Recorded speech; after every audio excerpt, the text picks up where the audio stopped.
Nous allons regarder ensemble donc ce webinaire qui est consacré à la collection AEC d'Autodesk. Je me présente, je suis Thierry Minchella. Je travaille chez RFSA et en qualité de consultant BIM et VDC, BIM Manager. Je suis chef de projet BIM depuis une dizaine d'années et dans la filière de l'architecture digitale depuis 30 ans. Donc l'agenda est le suivant. Les Blockbusters donc qui sont inclus dans la collection AEC que vous connaissez bien. Mais la collection AEC, c'est aussi pas mal d'autres produits, solutions et logiciels qui permettent de compléter de façon très pérenne l'acte de construire et tout ce qui prend en compte la conception et les livrables d'une manière générale. C'est également des solutions cloud et en in fine, il y aura donc la synthèse pour regarder de tout ce qui correspond à cette collection, si ça correspond à une bonne affaire ou pas. Donc les Blockbusters qui sont inclus dans la collection AEC, on les connaît très bien. Ce sont des produits phares, que ce soit Revit, AutoCAD ou Civil 3D, que voici. Donc, en ce qui concerne ces éléments-là, je passerai très rapidement puisqu'ils sont largement utilisés. Donc, avec Revit, on a la possibilité de concevoir, de partir de la faisabilité jusqu'à la conception, exécution, pour travailler sur des disciplines métiers, orientées métiers. Revit a le grand avantage de s'adresser à la fois aux architectes, aux bureaux d'études confondus, et ce nativement depuis pas mal d'années, depuis très très longtemps. C'est le logiciel référent BIM.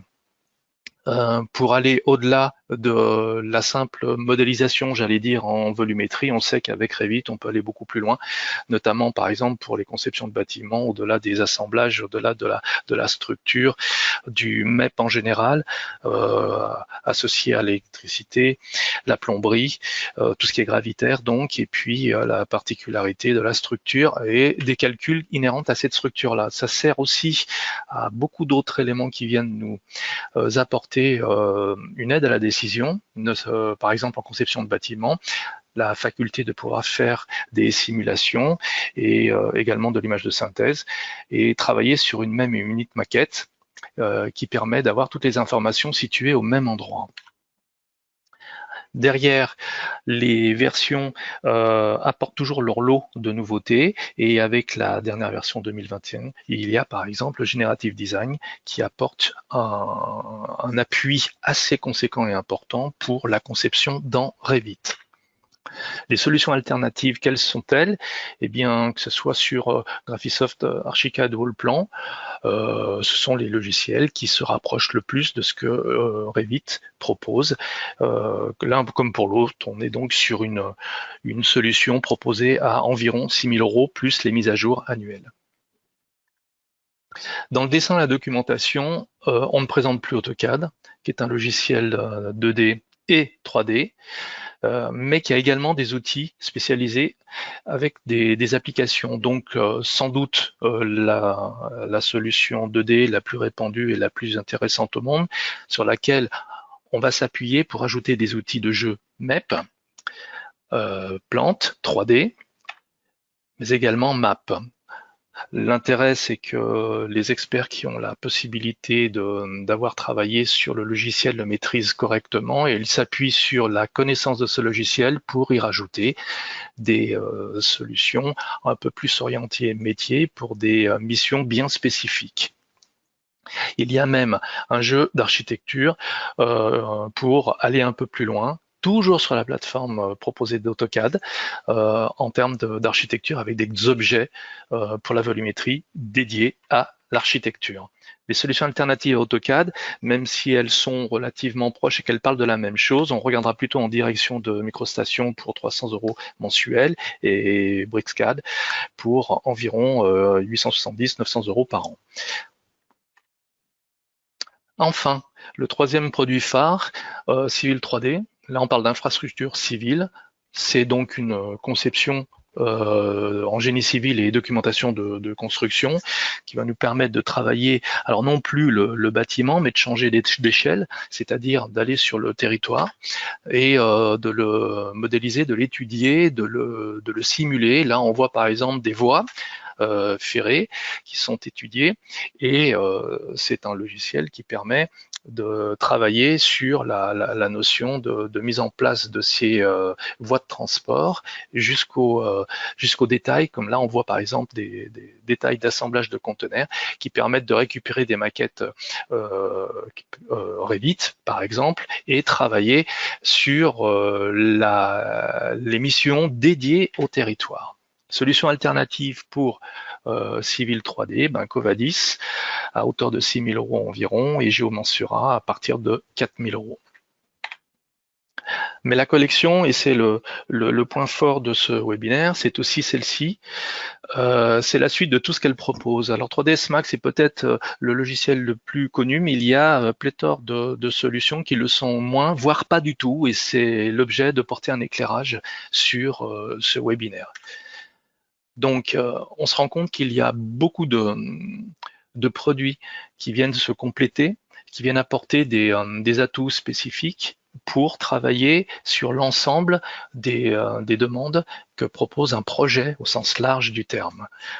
Donc si on les passe en revue, 3D Studio Max, qui ne se présente plus non plus, est le logiciel phare d'animation pour les rendus 3D, que ce soit orienté vers le jeu vidéo ou la visualisation de conception.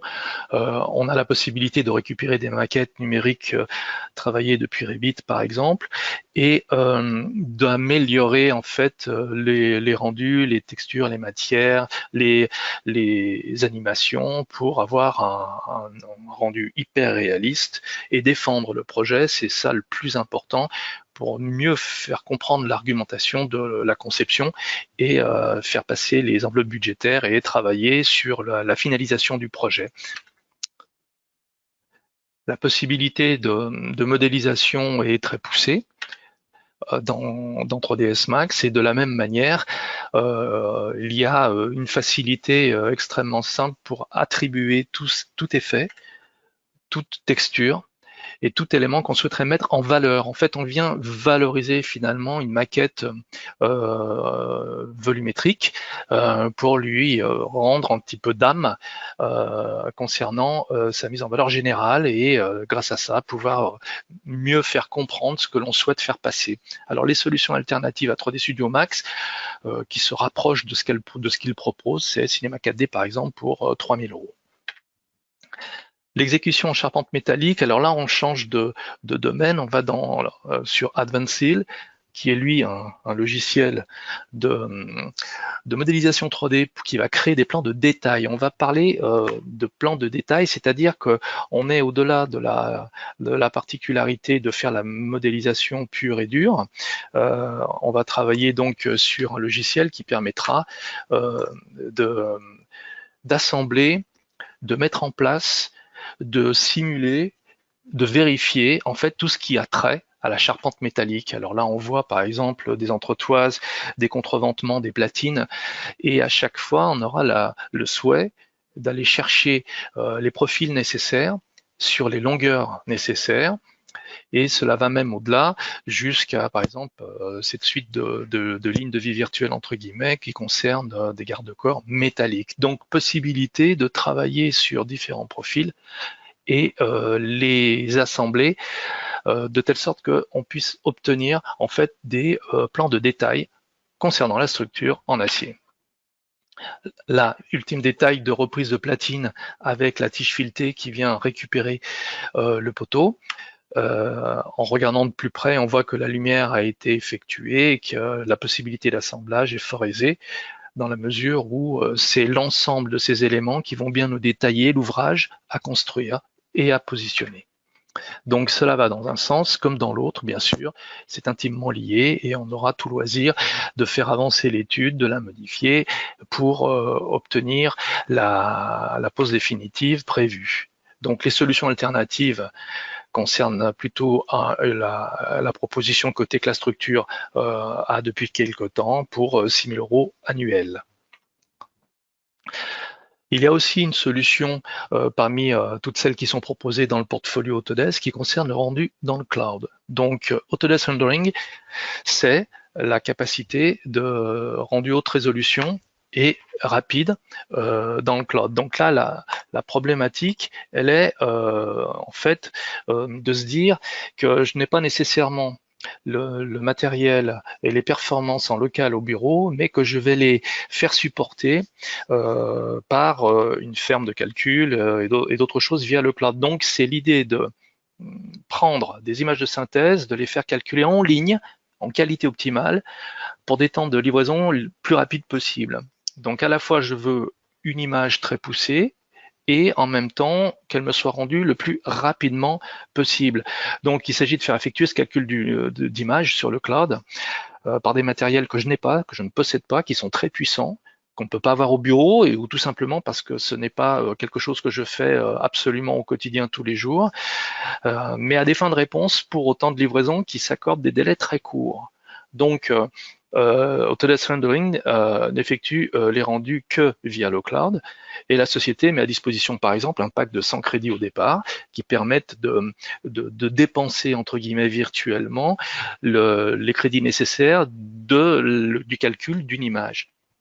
Donc quand le pack de crédits cloud est épuisé, eh bien Autodesk donne la possibilité d'acheter des crédits cloud afin de pouvoir refaire en fait de nouveau des calculs de rendu sur le cloud de cette manière-là, c'est-à-dire de façon très optimale, très léchée, très poussée, très fine, et des images très fines et très rapides. Donc voilà pour Autodesk Rendering. Là, on voit par exemple un rendu en local, donc en local via Revit par exemple, où c'est déjà quelque chose de très parlant. On a déjà les matériaux, les textures, etc. Et on voit que on sait de quoi on parle, on simule très bien l'espace avec la projection du projet à venir.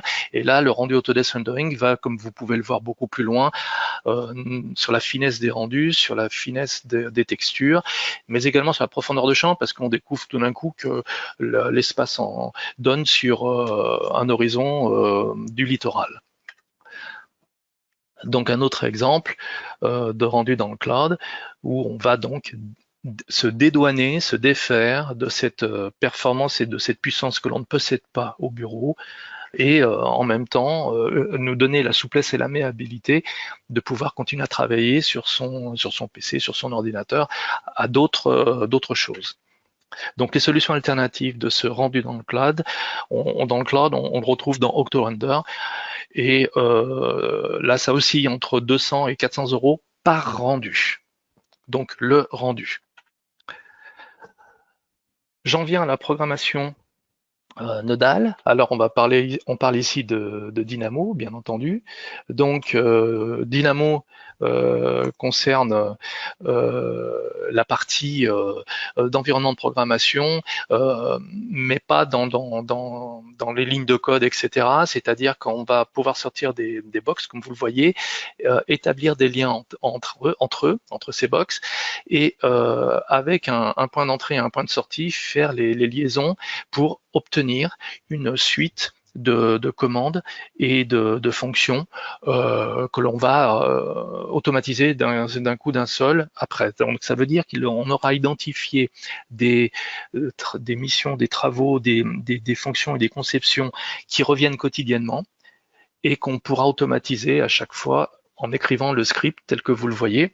Donc le script en question correspond à par exemple des boîtes de ce type-là, qui vont chercher les fonctions et les commandes dans le logiciel, et que l'on va agencer à sa mesure pour avoir un résultat que l'on n'aurait sans doute pas de proposer avec les boutons que l'on a dans Revit.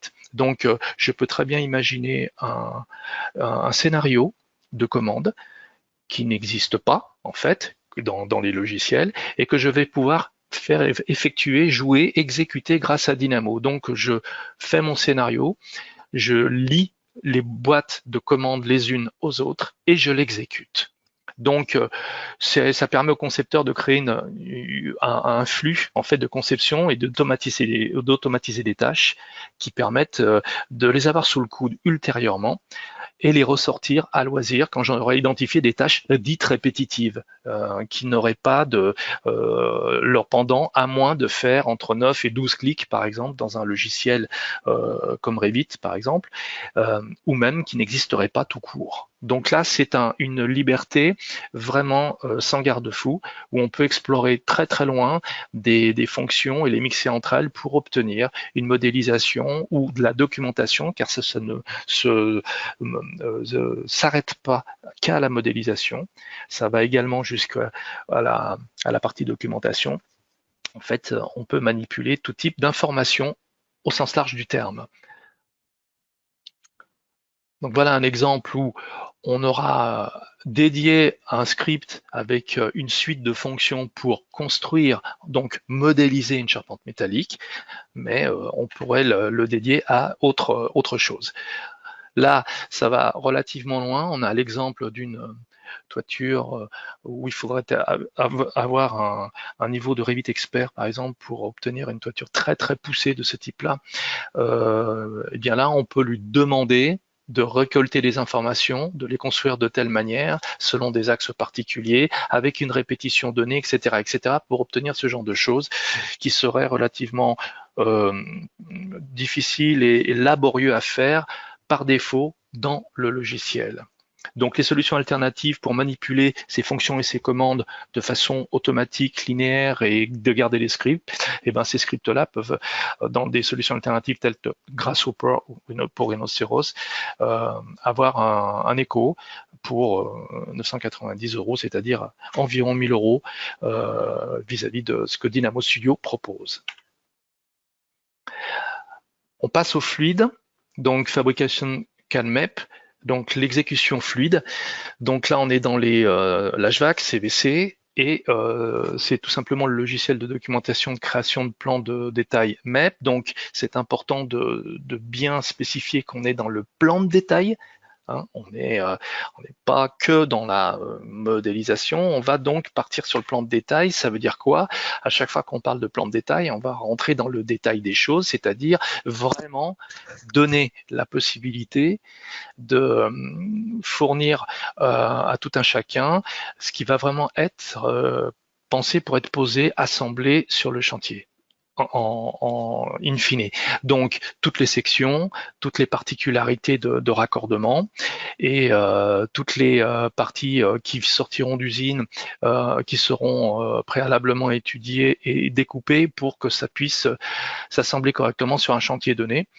Là, l'exemple est un rond carré, par exemple, d'un raccord de gaine, où on a la tôle déployée sur le côté. Donc, ça va vraiment dans le détail. Comment je fais pour avoir le suivi du montage et la possibilité que l'étude est réalisable, mais également comment je fais pour pouvoir travailler ces raccordements, qu'ils soient en T, qu'ils soient en coude, qu'ils soient en rond carré, et comment les colliers de serrage peuvent se poser, tout ça, il faut le dessiner.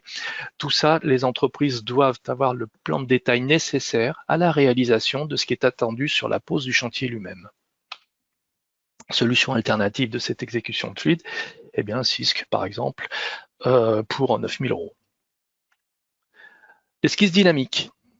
Alors ça, c'est une particularité qui regarde plutôt la faisabilité, on va dire. Donc c'est en fait création d'esquisses en 3D qui est relativement intuitive et qui offre une interopérabilité vraiment native avec Revit. C'est-à-dire que là où avec le calque d'étude, les flops, les feutres, on va travailler sur une esquisse, après, une fois que nous sommes contents de notre croquis d'intention, on va partir sur un AutoCAD ou un Revit, par exemple.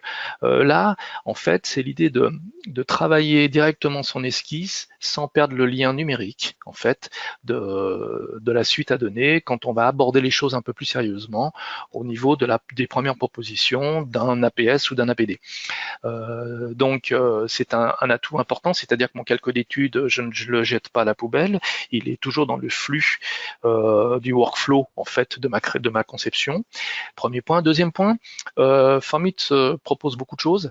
On peut aller chercher un terrain, donc se positionner dessus et simuler les ondes portées, les ondes projetées pour avoir une décision assez importante sur ma conception dès le départ et non pas a posteriori. J'ai la possibilité de travailler sur ce que je monte en volumétrie rapidement, eh bien en axono ou en perce, simuler des éclairages, travailler sur des niveaux, et tout ceci en esquisse dynamique, et tout ceci sur des terminaux différents, que ce soit la tablette tactile ou un ordinateur portable ou fixe. Donc avec la tablette, je peux via un stylet ou via un simple index travailler directement comme si je dessinais. Donc ça a un atout assez important quand on n'oublie pas que je ne perds rien et que la traçabilité numérique va passer après sur un Revit par exemple. Donc les solutions alternatives, alors SketchUp Pro pour 270 €, sachant que SketchUp est la solution la plus proche de ce que Formit propose, même si Formit propose beaucoup plus de choses que SketchUp ne le propose lui-même. Alors en préconception visualisation, infrastructure civile, là on change d'échelle. Là on ne se focalise plus sur la conception d'un bâtiment intramuros, on va sortir d'échelle pour travailler sur un quartier, un îlot, un territoire en fait, une ville, donc là c'est une vraie plateforme BIM d'ingénierie qui est de technologie géospatiale et qui permet la conception et l'analyse en fait du territoire proprement dit. Donc on a toute possibilité de ramener les maquettes très vite et de redescendre dans InfraWorks pour justement simuler correctement à l'endroit précis où ça doit se trouver les modélisations les unes vis-à-vis des autres et l'impact surtout que cela procure. Donc là, on a un autre exemple qui n'est pas forcément d'ordre de construction bâtiment, mais plutôt une construction d'un pont, par exemple. Et là, une étude de voirie en montagne où on voit l'impact par rapport à la particularité que l'étude va proposer et les obstacles que l'on devra rencontrer et résoudre. Donc très tôt, on aura cette possibilité-là. Il s'appuie sur des moteurs de recherche, on peut aller chercher des terrains, bien entendu, et on peut directement positionner nos voiries et nos bâtiments si on a des maquettes à mettre en place pour pouvoir enrichir davantage le projet dans sa globalité, c'est-à-dire au sens large du terme, au-delà du bâtiment lui-même, sur le quartier, le territoire, etc. Donc derrière, on va pouvoir animer et illustrer en fait toute cette particularité en y mettant des textures. Les solutions alternatives, eh bien, pour cette préconception, il n'y en a pas. En fait, il semblerait que cette solution, cette offre proposée dans ce portfolio d'Autodesk soit pour l'instant isolée, même si elle est très performante et vraiment pertinente, puisqu'elle aide vraiment à situer le projet dans son environnement. Eh bien, il n'y a aucune, à ce jour, solution alternative. Passons maintenant à l'analyse énergétique du bâtiment. Donc, Insight, qui permet de travailler sur des simulations, donc des simulations de type ensoleillement, éclairage naturel, mais pas seulement. Il y a des analyses de performance en général. Là, par exemple, on va parler d'éléments qui vont travailler sur l'éclairage naturel proprement dit, puis sur la façon de gérer et d'étudier les points lumineux, dans les bâtiments. On voit par exemple dans l'exemple du milieu que le centre est beaucoup plus préjudiciable que les bureaux qui sont proches des façades. Donc l'interrogation est de se dire que c'est peut-être pas les mêmes sources lumineuses à mettre partout. Et on voit très clairement que en cœur d'îlot de ce bâtiment, on est plus sombre et que sur les façades en question, on a un apport naturel. Après, selon l'exposition, on a des apports naturels différents. Donc, ça nous permet de vraiment identifier très clairement les points lumineux à adapter. Et puis aussi, une autre supposition de simulation que l'on peut effectuer, c'est la partie froid-chaud. Il peut très bien y avoir des niveaux réputés plus froids que d'autres, voire des locaux, je pense aux locaux techniques, à ne pas réchauffer par exemple, etc. Toute cette étude, on peut la mettre en place dans l'analyse énergétique du bâtiment via Insight. Les solutions alternatives pourraient être regardées en direction de Bâti Énergie, qui lui propose une solution gratuite. Ceci étant dit, attention, il y a un point très important à souligner, c'est que on n'est pas dans les solutions que vont utiliser les bureaux techniques thermiques, par exemple. On est dans une solution qui va nous aider dans la décision, qui va nous spécifier si on est proche dans le bon sens du résultat ou si on s'en éloigne, si on sort des clous. Et donc, ça sera plutôt orienté, par exemple, vers des agences ou des ateliers d'architecture. En revanche, pour les solutions dédiées vers les BET thermiques, on se retournera plutôt vers Archiwizard du Gretec, Climabim ou Pléiade, qui, eux, donneront non plus une tendance approchée, mais quelque chose de précis et dédié métier relatif à leur mission spécifique thermique, par exemple.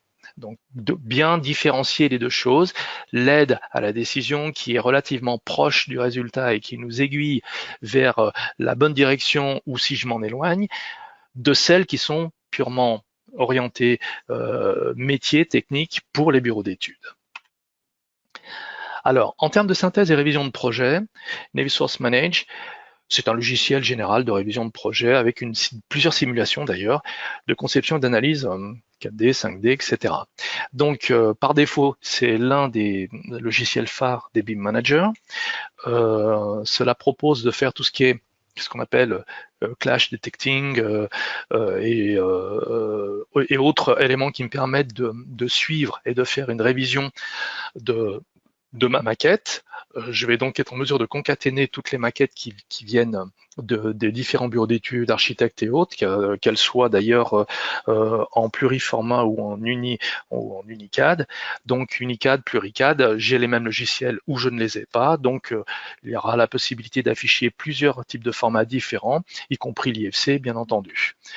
Donc là, on est sur un cas de figure relativement connu qui est la détection des clashs d'un lot technique vis-à-vis ou par rapport à un autre lot technique et de les spécifier et de les dédier à qui de droit, donc les référents BIM des différents bureaux d'études ou entreprises pour spécifier un problème à résoudre.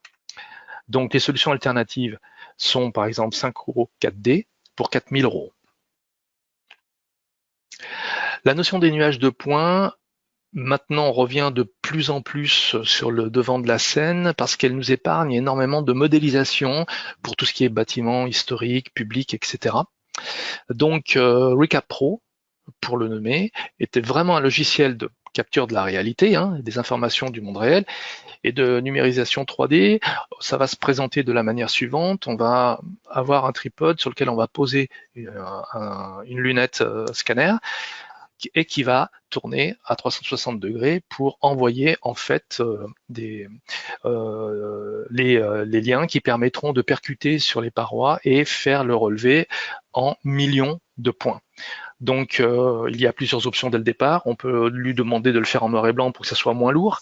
Il peut faire de la couleur comme vous pouvez le voir et on peut lui demander de s'en arrêter qu'au nuage de points ou alors d'aller plus loin, de faire ce que vous voyez peut-être en bas, quelque chose qui correspond à du panoramique. C'est-à-dire qu'on va rentrer dans une photo sur 360 et on va vraiment pouvoir travailler comme si on visitait soi-même le lieu. Là, on n'est plus dans le nuage de points, on est dans l'association de X photos panoramiques et on va pouvoir avec la souris visiter en fait ce qui a été relevé numériquement. Donc les billes, on rentre à l'intérieur et elles nous permettent, comme vous le voyez ici, de tourner avec un repère qui est dans le carré noir sur la direction qui est vue dans le panoramique que l'on est en train de visiter. Puis à tout moment, on ressort dans le nuage de points. Donc, qui dit nuage de points dit raster. Ça veut dire qu'on va s'appuyer sur le raster. Vous savez qu'un nuage de points peut être intégré et inséré dans un Revit, ce qui fait que je vais pouvoir m'appuyer sur ce nuage de points pour ne modéliser que mon projet à venir ou mon extension nouvelle, tout en laissant le nuage de points tel quel. Donc ça m'épargne en effet et ça me dédouane de beaucoup de temps de manipulation pour modéliser quelque chose qui ne devait pas l'être puisque existant et inchangé.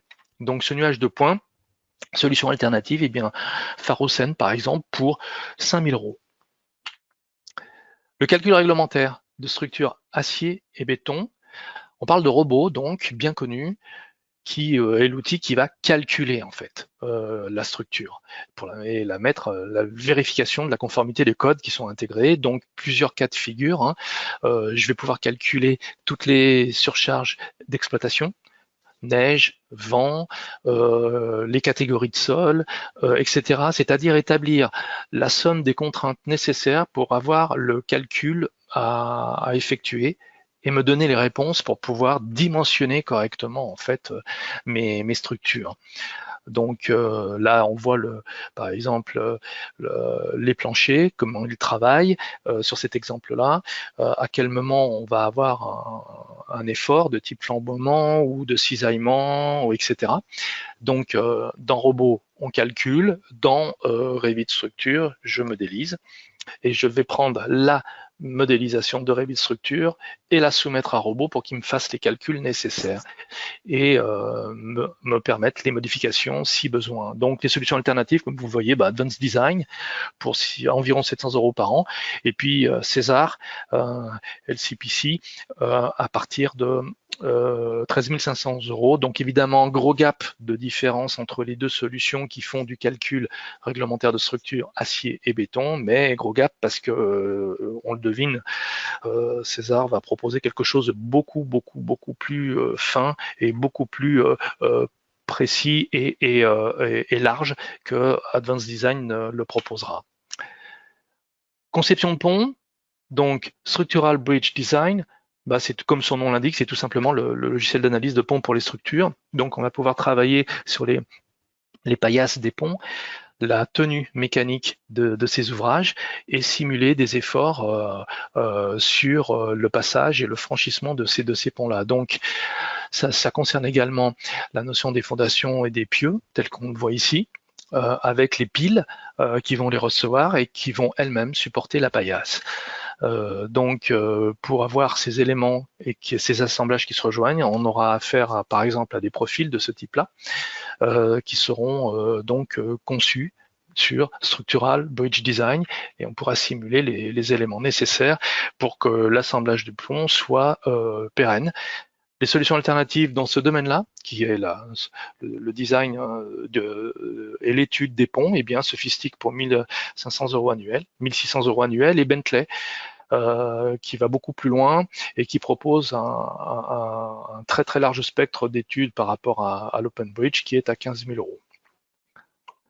Donc l'analyse des trajectoires des véhicules, alors ça c'est un point qui est relativement important puisque cela vient valider et réglementer à la fois les rotations de tout ce qui est véhicule utilitaire, voire plus, pour le balayage des véhicules. Donc vous savez qu'au niveau du braquage, mais au niveau aussi de l'encombrement des caisses, comme des remorques et autres qui sont tractés, il faut une certaine place nécessaire pour pouvoir le réaliser. Donc le logiciel propose, outre une animation, surtout en plan, les différents impacts au sol de passage, c'est-à-dire le braquage proprement dit et la caisse qui se déporte par rapport au braquage, qui nous permet de voir de quelle place et de quel espace je dois absolument disposer pour pouvoir faire fonctionner l'arrivée des accès pompiers, par exemple, au droit d'un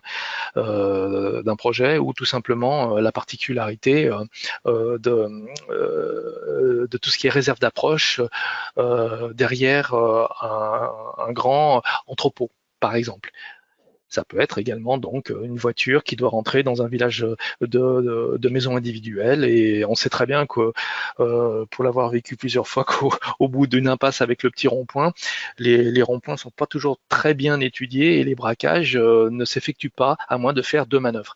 Donc voilà, ça permet de valider en fait tous les éléments nécessaires dus au braquage, aux trajectoires en général, pour pouvoir être sûr de défendre l'espace nécessaire, le recul nécessaire des voiries, etc., pour accéder à un point d'arrivée. Ça permet aussi de travailler les parkings aériens. On sent que le lien est très proche, bien entendu, puisque même si un parking aérien est régulièrement, assez souvent privé, il n'empêche pas moins qu'il va falloir trouver des trajectoires réalisables pour pouvoir aller partout sur ce parking-là. Donc l'étude permet donc de trouver non seulement les places de stationnement nécessaires, mais surtout les notions de circulation effective pour pouvoir le rendre opérationnel. C'est surtout ça. Hein. Solution alternative, AutoTurn pour environ 400 € par mois. Abordons maintenant le stockage cloud et plus particulièrement la proposition Autodesk Drive. Donc, qu'est-ce que fait Autodesk Drive? Comme son nom l'indique et comme s'il est brièvement résumé ici, c'est un stockage donc dans le cloud, donc via Internet, qui est compatible avec la CAO pour une utilisation avec des équipes ou tout seul. Donc, je stocke des fichiers de conception, alors que ce soit des modèles 2D ou 3D, hein, peu importe, je les partage assez facilement, et puis j'y mets des accès, et ces accès me permettent d'aller faire des consultations, quel que soit le terminal, que ce soit un smartphone, un ordinateur, une tablette. À partir du moment que je suis sur Internet, bien entendu, j'ai accès après avec des terminaux différents. Donc, comment ça fonctionne? Je peux donc interagir dans le stockage cloud sur mes modèles. Alors, je peux faire plusieurs choses. Hein. Je peux zoomer, je peux faire des coupes, je peux travailler sur mon orbite, je peux décomposer des choses pour voir le cœur d'îlot de ce que représente un bâtiment, par exemple, si c'est une maquette que j'ai laissée pour consultation. Je peux afficher les propriétés des pièces, émettre des commentaires, mesurer. Bref, je vais mettre à disposition un modèle, mais qui aura embarqué des informations. Donc ça, c'est le point très important à souligner. Et au-delà de ça, je vais charger des données vers un lecteur cloud qui est personnel et partager ces fichiers-là. Donc je vais à tout moment pouvoir les partager avec tout un chacun, une entreprise, un bureau d'études, des personnes spécifiques, sachant que quand il aura consulté, qui se mettra sur cette interface-là, il aura la possibilité de travailler et de voir en fait le modèle, qui sera en capacité, lui, d'ouvrir et d'afficher plus de 50 formats de fichiers. Donc c'est relativement intéressant. Et dans le navigateur, sur n'importe quel appareil, on en a parlé, hein, quel que soit le ordinateur, tablette ou smartphone, on va enfin avoir la possibilité d'organiser les données en dossier. Donc, possibilité de déporter une consultation sur le cloud, donc consultable à tout moment, avec la possibilité de tourner autour, de faire des zooms, de mesurer des choses, d'afficher les propriétés des pièces ou autres. Et tout ceci avec un lien que j'aurai adressé pour un accès quelconque à un partenaire. Donc les solutions alternatives, il y en a plusieurs, hein, des plateformes d'échange et des plateformes collaboratives en général, puisque toutes les deux proposent ce genre de choses, sachant que les plateformes d'échange, comme son nom l'indique, on va juste échanger certaines choses et ne pas forcément pouvoir manipuler le modèle, alors que les plateformes collaboratives, on collabore, hein, justement, donc on peut aller beaucoup plus loin. Alors bon, Google Drive, Dropbox, OneDrive ou Box permettent donc de près ou de loin de se rapprocher de ce que Autodesk Drive propose lui-même. Alors précisément, c'est également ce portfolio AEC, de cette collection AEC, il y a une suite, il y a des solutions cloud on vient tout juste d'en évoquer quelques contours. Donc le cloud Autodesk et les plateformes collaboratives BIM 360, qui dit BIM 360, dit 360, c'est-à-dire tout le temps, à tout moment, quel que soit le jour ou l'heure. Plateforme collaborative du marché du bâtiment, donc les voici. Elles se déclinent sur 4 propositions. La plus importante, celle qui les reçoit toutes et qui démarre, c'est le BIMDocs. Donc BIMDocs, c'est pour ça que c'est la partie qui est horizontale, qui est la strate en bas que vous voyez, qui correspond docs comme données, documentation, les données de projet. Donc là, je vais pouvoir faire ce qu'une armoire à plan est capable de faire ce qu'on vient de voir dans le drive précédemment, c'est-à-dire proposer de la consultation. Mais je vais aller au-delà de tout ce qui a été dit jusqu'à présent. Je vais pouvoir multiplier les versions automatiquement. À chaque fois que je posterai une nouvelle version, eh bien, il va m'en faire une V2, une V3, une V4. Je vais pouvoir ensuite comparer les différences automatiquement entre la version 3 et la version 1, par exemple, d'une même maquette. Donc pour les revues de maquette, c'est relativement intéressant. On va garder toute la traçabilité de ce qui se sera échangé. On pourra y émettre des commentaires, faire des nuages de révision, de stabiloté, écrire des choses. Tout ceci sur l'avatar de la maquette qui aura été posté ici, c'est-à-dire qu'on ne travaille pas sur le fichier natif, qui reste propriété du bureau d'études de l'architecte, mais par contre sur l'avatar lui-même.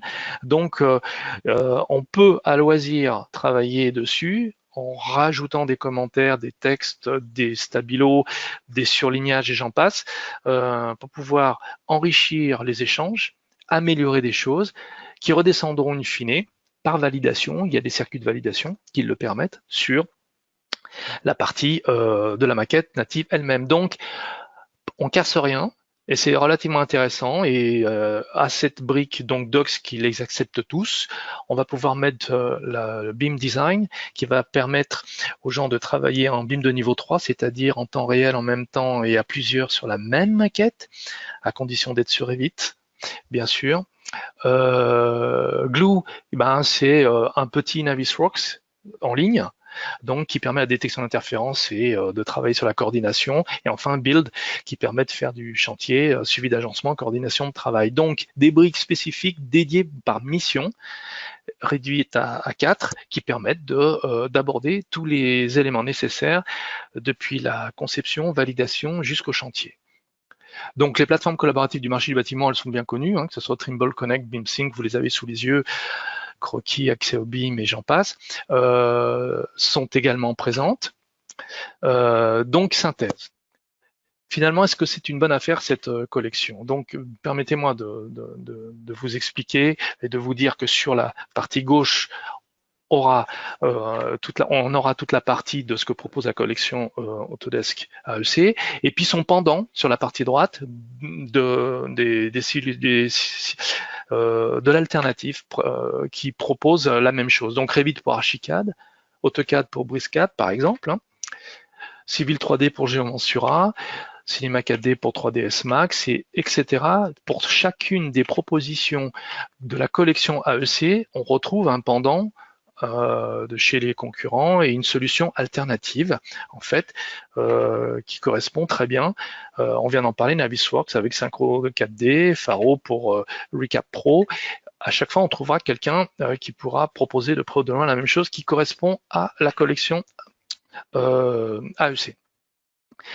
La différence est la suivante, c'est que la collection est proposée à 3 876 € à l'année, alors que le pendant et l'équivalent de tout ce que propose la collection, donc une collection virtuelle alternative, serait de 15 560 € par an, avec un ticket d'entrée à 26 260. Donc déjà là, on voit la comparaison assez flagrante, et si on se basait, on faisait un focus sur le coût du workflow au niveau de la structure, eh bien, on aurait par exemple dans la collection AEC, donc un Revit Structure, un robot, un Advanced Steel, parce que je dois bien faire des assemblages, Navisworks parce que j'ai dans l'idée de faire de la revue de maquette, et Dynamo parce que si j'aurais identifié des choses répétitives que j'aurais fait un petit script, et puis AutoCAD parce que je ne suis pas à l'abri de ne pas travailler avec des gens qui ont encore AutoCAD. Bon voilà, par exemple, un service structure qui aurait besoin de ça. En face, eh bien, évidemment, on trouverait du Tekla, de l'Advance, du Synchro 4D, du Grasshopper ou du BricsCAD. La différence, rien que focuser sur la structure seulement, bah, c'est toujours 3 876 € par an pour la collection, même si j'utilise pas les 18 ou 20 produits de la collection. En revanche, rien que sur la structure, je suis toujours à 11 560 par an. Donc, une différence relativement notable. On parle de 1 pour 3 quand même. C'est loin d'être négligeable. Abordons maintenant le chaînage des produits de la collection AEC.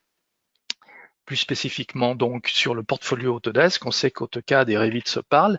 Ils parlent aussi au nuage de points Recap, Navisworks et Dynamo Studio, qui peut aussi aller voir sur Vehicle Tracking, mais Revit peut travailler sur de l'Advanced Steel, du Civil 3D. On se rend compte qu'InfraWorks peut aller sur le cloud avec BIMDux, et finalement on se rend compte que les uns et les autres se parlent, et l'idée c'est que cette collection ne vous isole jamais.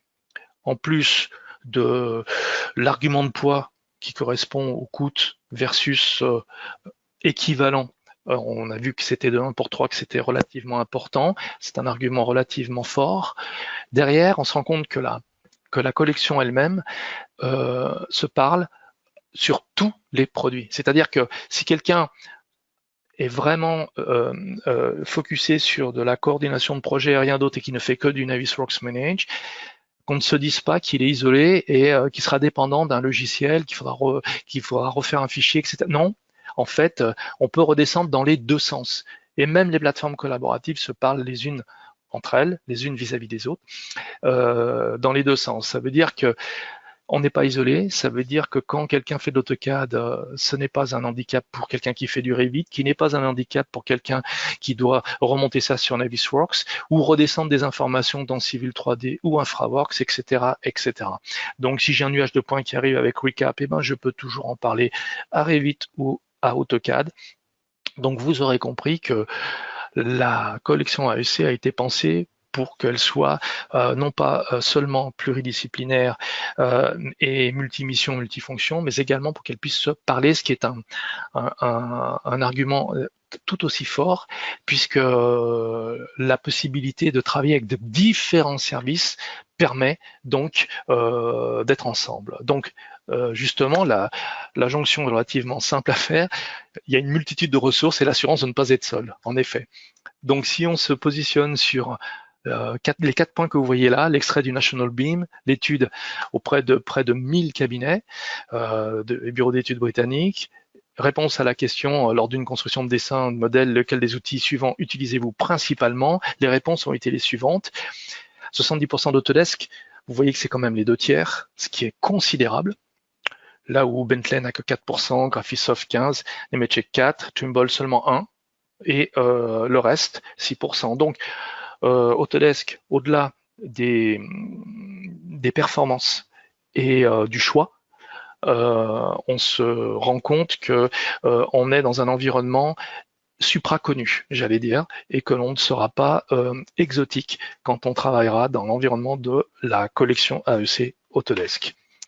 Donc, en termes d'accompagnement et suivi, Refesa est dans la capacité de proposer énormément d'éléments pour vous accompagner, précisément, donc assurance de monter en compétence avant, pendant le projet, très important, par rapport à, par exemple, les 10 parcours complets de formation certifiante qui s'oscillent entre 10 à 12 jours, ce qui est relativement important, qui correspondent à peu près à 64 programmes de formation, donc un choix relativement large, des cours et des exercices qui rentrent sur près de 25 à 26 000 pages, donc ce qui est énorme, des modules de 1 à 3 jours, un présentiel, tout ceci en présentiel ou à distance, sans aucun obstacle ni difficulté apparente.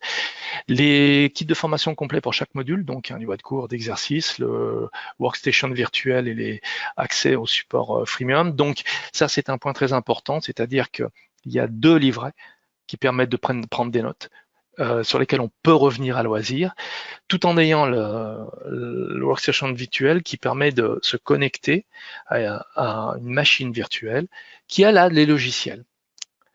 Et puis enfin, cet accès au support, si on a des questions, des interrogations, et tout ceci autour d'une équipe de 12 personnes qui est à votre service.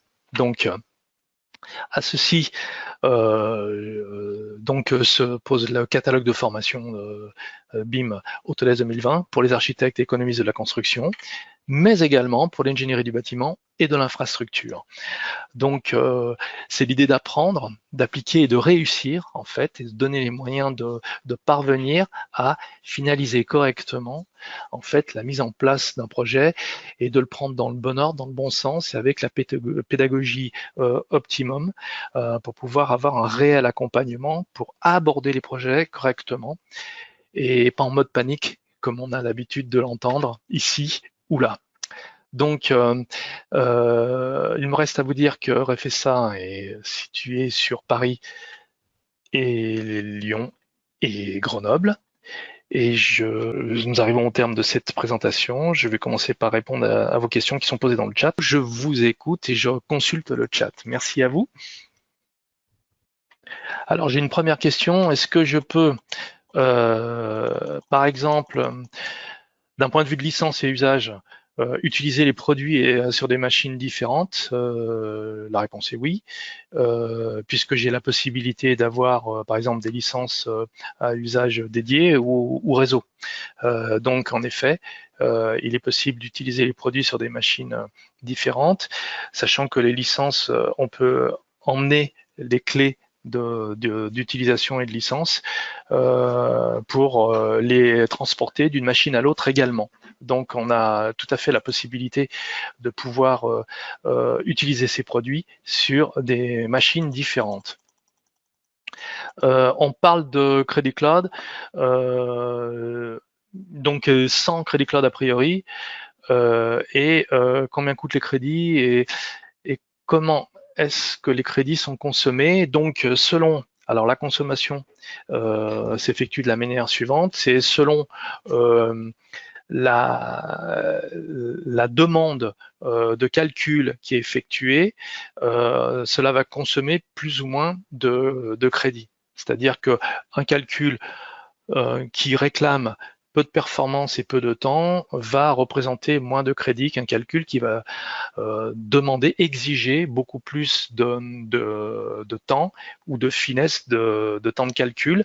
Et le poids de la maquette et du projet rentre en ligne de compte aussi. C'est vrai qu'un projet réputé simple qui n'est pas très important va être plutôt vite calculé, alors que si j'ai beaucoup d'éléments, beaucoup d'objets, beaucoup de textures, etc. sur un projet plus important, je vais donc consommer beaucoup plus de crédit par rapport à ma demande, tout simplement.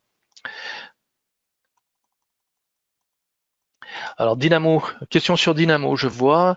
Fonctionne-t-il avec Revit, avec d'autres logiciels? Alors, il fonctionne très bien avec Revit. Il est même intégré à Revit. On peut le prendre sur ce qu'ils appellent le Dynamo Flash, c'est-à-dire qu'il est dans le bandeau directement. Et on ira chercher des scripts déjà établis et on pourra les faire jouer. Et puis, toujours dans le bandeau, il y aura Dynamo pur et dur, Studio, qui lui va s'ouvrir en plus, à côté.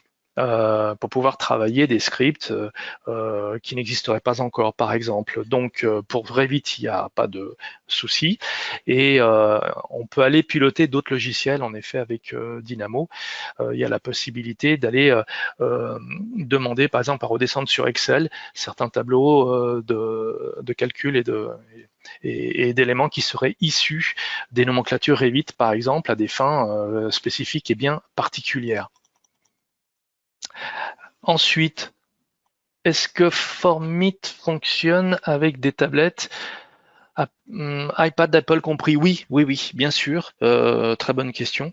En effet, Formit fonctionne avec la tablette Samsung, la tablette iPad d'Apple, et peut redescendre sur une installation dans un ordinateur, donc là aussi porté sur Windows ou Apple. Alors concernant la question au niveau de Formit à Revit, est-ce que le format RVT, est-ce un format RVT ou un autre format? Alors, Formit a son format, et quand on arrive sur Revit, il peut le lire. Et ce que je n'ai pas dit non plus, c'est que dans Formit, on peut aller chercher des familles Revit, des RFA. On peut donc travailler directement avec une bibliothèque connue qui sera reconnue quand l'esquisse de faisabilité arrivera dans Revit. Donc la réponse est en effet oui, oui. Alors, est-ce qu'on peut faire des plans avec Infraworks? Ça, c'est une question aussi qui revient de temps en temps. Alors, des plans à proprement parler, non. Parce que dans plan, on pense à... si je dis plan, je dis étude. Et si je dis étude, je dis détail. Pour ce faire, et pour parler de territoire, etc., le pendant de ce détail et de ces plans d'exé, c'est Civil 3D. Dans Infraworks, on va faire des plans au sens esquisse, faisabilité, simulation. Voilà. En aucun cas, on va rentrer dans le détail. On ne pourra pas se poser sur Infraworks pour dire je vais faire des plans au sens propre du terme, puisque le plan appelle toujours du détail. Donc non. En revanche, on va bien pouvoir positionner des maquettes issues de Revit ou d'ailleurs, du reste, et les mettre au bon endroit d'un terrain connu qui aura été téléchargé par le moteur de recherche, et puis s'appuyer dessus et regarder ça vue d'avion, c'est-à-dire en plan masse comme en 3D. Donc j'insiste bien sur cette terminologie de plan. Hein. Il y a ceux qui pensent plan en disant je vois quelque chose, c'est dessiné, je prends donc connaissance, c'est un plan. Et puis ceux qui disent non, un plan, c'est du détail. Donc voilà, ne pas confondre en fait la différence de l'un vis-à-vis de l'autre. Alors, Insight, autre question, est-ce qu'il existe en français un ingé thermique, ça serait utile pour lui, ou est-ce que c'est que pour les architectes? Alors, d'une manière générale, comme je l'ai dit en substance, comme c'est quelque chose qui ne va pas dans le détail de chiffres après la virgule, c'est plutôt donc pour les architectes, orienté pour les architectes, et ça les aide grandement puisque ça permet encore une fois de savoir si on s'éloigne du programme dans la conception ou si on s'en rapproche ou si on est dans les clous, quoi. En revanche, on ne peut pas s'appuyer dessus pour en déterminer des calculs précis pour un bureau d'études thermique. Donc ça, c'est dit, j'allais dire. Par ailleurs, est-ce qu'il existe en français? Non. J'aurais tendance à dire non, tout simplement parce qu'il s'appuie sur des résultats de calcul qui, eux, sont en anglais. Alors, le logiciel est comment on dit, localisé, c'est-à-dire qu'il a été traduit par moment sous certains menus, etc. Par ailleurs, les résultats qui vont s'afficher, eux, sont en anglais. Maintenant, ce sont des graphiques, ce sont des simulations, et elles parlent d'elles-mêmes. On parle d'illustration au niveau du rendu des demandes qui ont été effectuées pour telle ou telle chose. Alors en effet, autre question intéressante, on a abordé très rapidement véhicule tracking. Véhicule tracking, eh bien oui, il ne s'arrête pas qu'aux véhicules. Et dans les véhicules, vous aurez compris ou retenu, je l'espère, qu'il y a plusieurs catégories. Hein, la voiture de tout un chacun, mais également des utilitaires, et puis après des camions.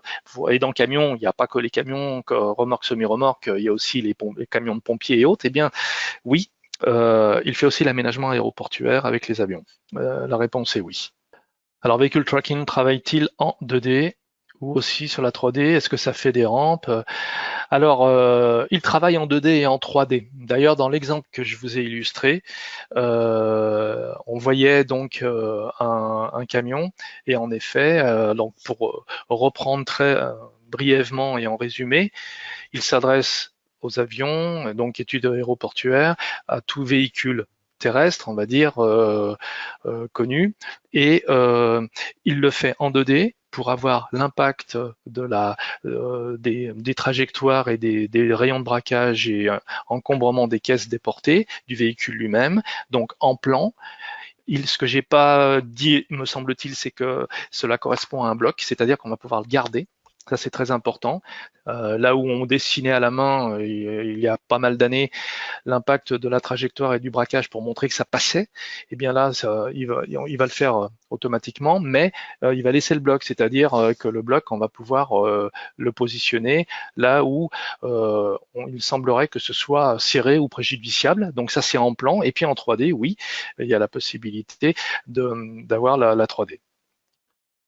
Donc, si j'ai répondu à toutes vos questions, merci à vous. On arrive au terme de cette présentation et encore une fois, merci et à très bientôt, je l'espère.